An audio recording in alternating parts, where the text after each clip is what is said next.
Beautiful. So you release him. You need some help, sir? Fishing to me is a good way to connect with nature. It's getting out there, it's being on the water, it's, you know, in all kinds of weather. You're trying to figure out what the fish are eating that day, and you learn a lot about the fish and the whole wetland ecology. In the last 10 years, over 100,000 kids have gone fishing with Mahaska County's naturalist, Pete Eyheralde. Well, we did pretty good ice fishing in this pond, so I'm guessing it'll be even easier with the warm weather. I guess I've taken preschoolers fishing, but not too many times. I'd say the majority would be anywhere from second grade, you know, on up through high school. You know, you get younger than that, they need lots of help. Although we did take, oh gosh, I don't know, about 200 first graders fishing for field trips this May. But they need lots of help. They had parents helping them out, casting and untangling and hooking and things like that. Since hired in 1998, Pete has been pretty lucky when it comes to taking kids fishing.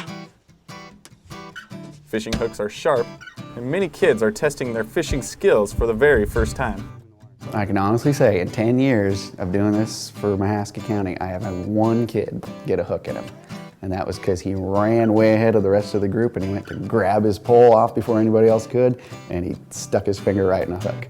And he had to take a trip to the doctor to get a hook out. But that's only one time out of, I don't know, thousands and thousands. So I count myself pretty lucky there. Aside from the harm a hook can cause, there are some other sort of funny challenges cut out for Pete. The kids in water and mud, and they just mix together really easily, you know. A lot of kids, they want to get in the water, and maybe it's a deal where they've got overprotective parents, or, you know, grandma says, you know, stay out of the water. But if it's Ranger Pete, well, sure, you can get your shoes wet, I don't care, you know. And I think kids need that, you know. Too many kids don't get to play in the mud. You're probably curious how Pete does it. Teaching young kids pretty much demands patience. No, don't put worms in there, guys. Bad idea. Yeah, the fish that have been caught don't want to eat. You know, you just got to keep taking one thing at a time. Kind of like a battlefield surgeon, you know? You get all these guys blown up and shot to bits, and they come in and say, okay, I can save you in 2 minutes, I can save you in 5 minutes, you're going to take an hour, you're going to die. You know, and it's kind of the same way with poles. It's like, okay, I can get your worm on your hook, and oh yeah, you're just twisted around your pole there, I can fix you. Oh man, we're going to have to cut your line and start all over. You know, and it's just a matter of, okay, I can get you fishing. We've got 10 minutes, you've got a chance to catch a fish. You're completely tangled, you just go catch frogs, you know? You're not gonna have any chance. It's that kind of thing.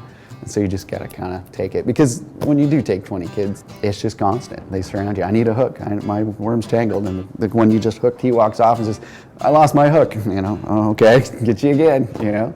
Or you just finished untangling 3 kids and they walk 10 feet and we're tangled. Start over, you know? So you can't let it stress you at all. Sure can. Yep. All right, let's get you out here. But in the end, Pete's patience does have a payoff. Take your picture. Hold your pole up like this. Grab it like that right there. Hey, look at that, Blake. Holy cow. That's a keeper. You know, when he reels in and he's totally excited and he's high-fiving all his friends and said, this is the first fish I've ever caught, you know? You know, wow, what an experience. That's something he's going to remember for the rest of his life. So, you know, that's a big payoff. That same excitement can take an interesting twist for some young anglers. If they haven't done a lot of fishing, or, you know, maybe it's the first fish they've ever caught, you know, they're all excited, they reel it in and go, okay, here, now take it off the hook. I don't want to touch it. You know, that's something completely foreign. They're worried it's going to bite them. They're worried it's slimy. They're worried it smells funny, you know. And so and especially when it's flopping around and stuff, and they put their dorsal fins up and the kids get poked in the hand, you know, then they're just, I don't want to touch it. But if you show them, you know, okay, you can calmly pick it up. Put your thumb on it right there. Where? Just like I'm doing. His mouth feels like sandpaper. So put your thumb right there and then pinch him, yeah. You always get the kid that he's a baseball player and he wants to throw the fish back into the pond, and you can talk, no, that's not really good for the fish. And you're not going to catch that one again if you keep doing that. Good job, buddy. Keep her coming in. Here you go, Manny. All of Pete's work has earned him an award famous among his colleagues throughout the state, The award is called the Brass Bluegill Award, given each year since 1997 to an instructor who has established an outstanding local program to teach youth about fishing and fish education. Look at his jaw. His lips go past his eye. They're behind his eye. That's how you know it's a largemouth. It's a nice honor to be recognized for what you do. I mean, I guess it's kind of fun for me to be able to take kids fishing and pass on something that I really enjoyed as a kid, and hopefully they'll be able to share it with their kids if they continue on with it. But it's nice, every day sometimes you don't think about what you're doing day after day after day, but when they come out and say, well, gee, we took 17,000 kids outside last year, that makes you kind of think and say, well, maybe I am doing something pretty good here. Fishing programs are not the only thing Pete does. There are several other programs designed to give youth a taste of the outdoors. Oh, we do, gosh, about anything you can imagine with critters and outdoor recreation. So we do canoeing, we do kayaking, we do camping, we do hikes, backpacking stuff, anything that has to do with animals, snakes, bird watching, hunting, just general nature study, fossil hunting, looking at rocks, geology, botany.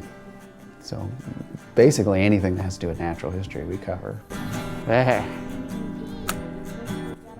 I can remember one of the very first prairie programs I did with some 5th graders up in Hardin County, and they were like, so what, This is a bunch of weeds. If my grandpa was out here, he'd spray this junk, To whereas, this May, I just took a bunch of 5th graders here, and instead of saying, well, this is this and that is that, I had the kids exploring, finding their own things, and then I can tell the kids a little bit about it, and then they can tell the rest of the class. So it's getting that ownership. Here, you want a small one too? All right, will that do you? So they're like, okay, wow, this is something that I care about. This is something I want to hold on to. As Pete shares the outdoors with the youth of Mahaska County, he also remembers how he connected with nature when he was younger. Both my parents, they like to camp, they like to fish and hike and stuff like that. And so even as a kid, that was something that, we did all the time, and I really enjoyed it. So if I hadn't had those opportunities from my parents as a kid, I probably wouldn't be doing this today. So yeah, just having, the chance to get out in nature and go catch frogs and go fishing and camping and stuff like that, I would say has really shaped me. It makes me wonder about a lot of the stuff that kids get today. How much is that going to shape them, when they get to be adults? In the last 2 years, Pete has noticed a growing trend among young teenagers, a trend that is tied into the new and ever-evolving technology of video games. I've had several comments from kids that are in that 12 to 13, 14-year-old range.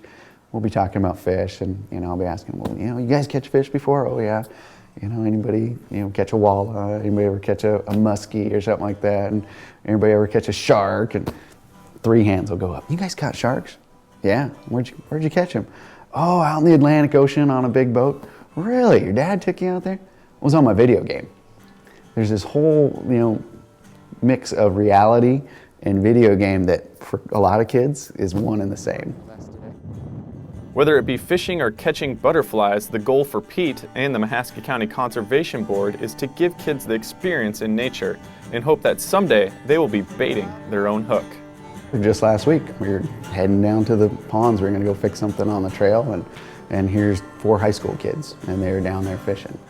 And I recognized all of them. They'd been up through middle school. They'd been out here for fishing for 5th grade field days. They'd done fishing stuff with camps and things like that. And I thought, well, that's great. They're out here, they're using the park. They're not sitting at home playing video games. They're not in the back alley smoking drugs or something like that, This is what this is all about, is, showing them at an early age, and now they're able to drive out here on their own and go fishing. So that was kind of cool. Oh, this one's in the water yet. Unfortunately, I see a bigger disconnect every year. When I first started, lots and lots of kids had been fishing, lots of kids went camping, they went hiking, stuff like that. I'd say in the last 10 years, more and more and more and more people keep their kids inside. It's too hot to go outside. Oh, we gotta stay in the air conditioning, or it's too cold in the winter. We can't go out snowshoeing. Whereas kids in our generation, they went out and made snowball forts and stuff. And I'm not saying that's every kid. There's still lots of them that get out there and do that kind of stuff, but the percentage is getting lower and lower. So nowadays, when I find kids that do a lot of camping, or they go fishing every weekend with their dad or their uncle or something, those are the exception to the rule rather than the norm.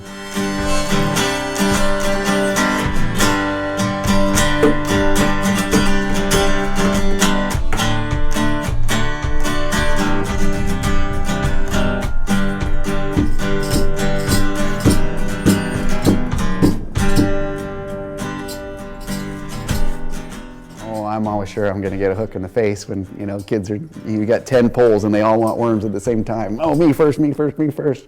But so far it hasn't happened. Just gotten lucky.